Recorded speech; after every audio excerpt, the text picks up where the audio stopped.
Hi guys, welcome to my second anime packaging video.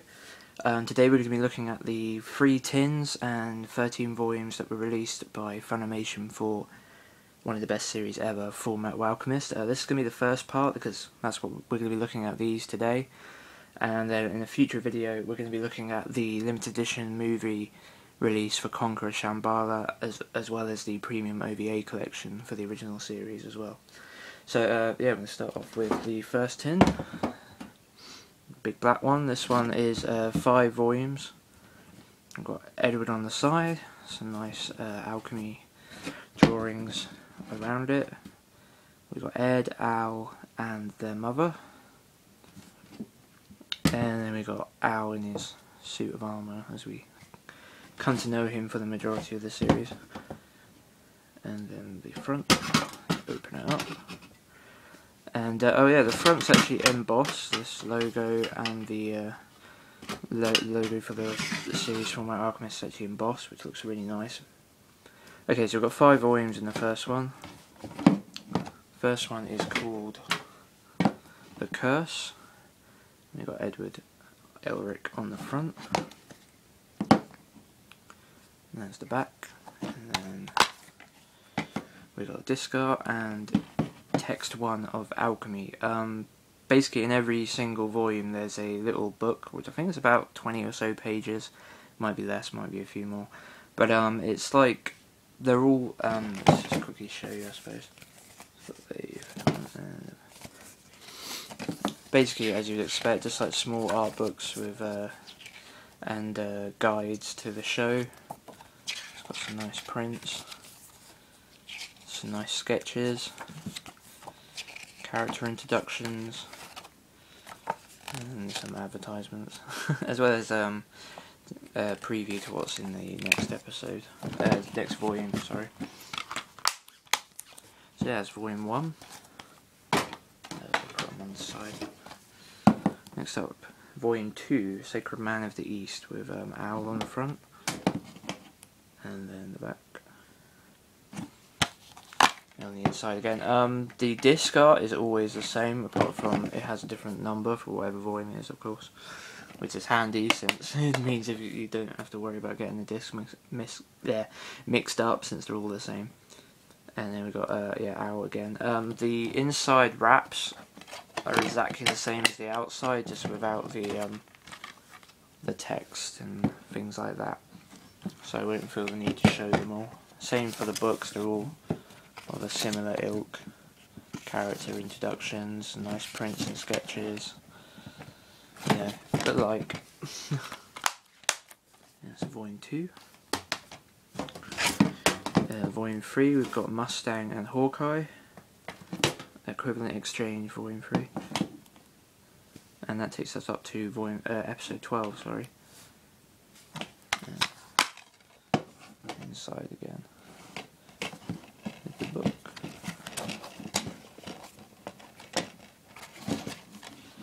I won't bother showing the books, it's too fiddly. Edward Elric again on the front cover. This is The Fall of Ishbal. Got Mustang in the back there. And the inside. And then volume 5. The Cost of Living, with Scar on the front, who's probably one of the main villains of the show, although, or a villain seems a strong word. He does bad things, but they're all kind of justifiable. He has a background that, well, I don't know if it's justifiable, but it's a debate basically, which is what his character essentially brings up. And there's volume 5 takes us to episode 20. Fullmetal Alchemist is a 51 episode series, which, as of next year, I couldn't believe this when I looked this up recently. It's going to be 10 years old sometime next year. It was originally broadcast in Japan in 2003 into 2004. To think that this show is already going to be nearly 10 years old is making me feel old.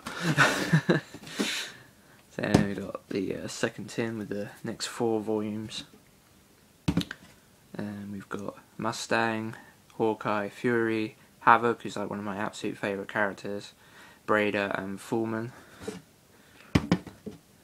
And then we've got Winry, Edward, Elric and Al on the back, having some tea. There's also the cat that Al finds.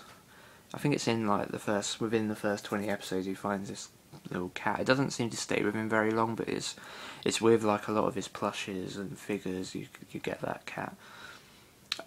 We got Armstrong, who's absolutely hilarious as well. He's one of the best characters. He's really cool because he plays serious roles in the show, but he's also a great comic relief character as well. There's some absolutely fantastic moments with him involved. Winry, who's the love interest of Ed, and then we got Roy, Mustang, Ed and Al. Let's just go on the inside.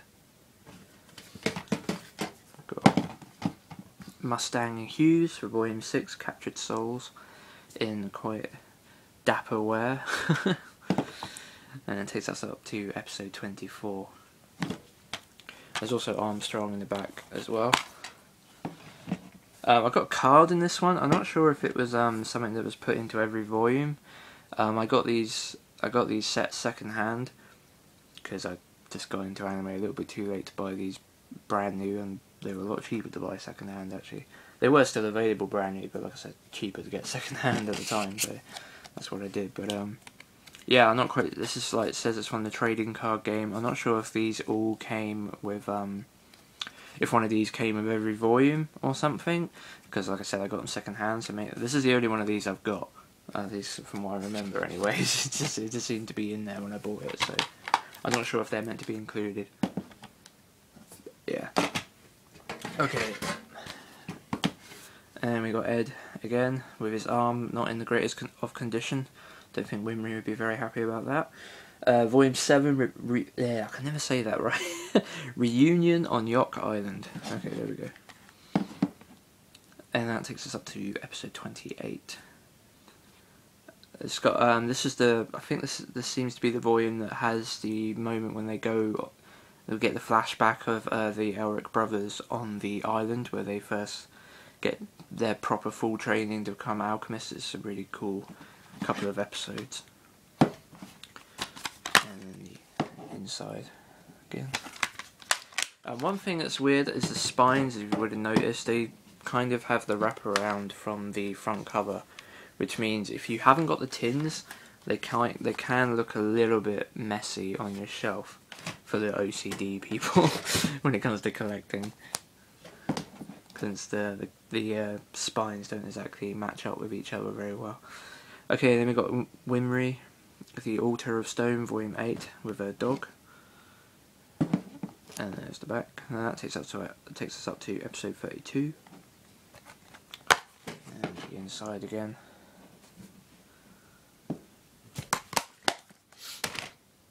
And then Volume 9, Pain and Lust. And we've got Greed, who's also quite a popular character. He's very good in the second season. Not second season, but Brotherhood, the remake. He plays a far more substantial part than he does in this series. Although he plays a pretty big part in this series as well. It takes us up to episode 36. So, I know that one of the weird things that I've noticed is that this show, despite often, before Brotherhood came out, being considered by many to be the greatest show ever, it's now gone from being, you know, probably the second greatest show ever, because Brotherhood managed to improve on this version. And it seems to have gone, yeah, from being the greatest to being something that people seem to pick holes in and don't consider the greatest anymore.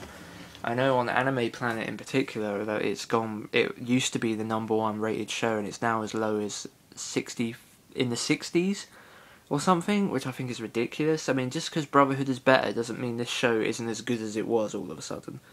You know, I mean, the one thing I did notice when I rewatched this series after watching Brotherhood again, was that there are actually filler episodes in this that I didn't really notice before. But there are episodes where, you know, there's a beginning, a middle, and an end within one episode, which was a bit surprising to me. I didn't notice that before as much, but to be honest, it's not like they're not any good. They're still good episodes, and there's only like 3 of them inside 51 episodes, and they're kind of filler because they're not really mentioned again, like what happened, but I still think they're great. And I still think this series is perfect. Like, when I first watched this series, I thought it was the best series I'd ever seen. And I don't quite consider that anymore, because Brotherhood is better. This is perfect, and like I said in my collection video, I think Brotherhood managed to improve upon perfection, because I still think this is a perfect show. And the fact it is a credit to Bones, because Brotherhood follows the manga pretty closely. This one had to make up its own ending, and it still managed to be the greatest show that had ever been made at the time, which I think is a very high credit to Bones as a studio. So we got the final tin here, the red tin. This is the only tin I think that's still quite easily able to get hold of.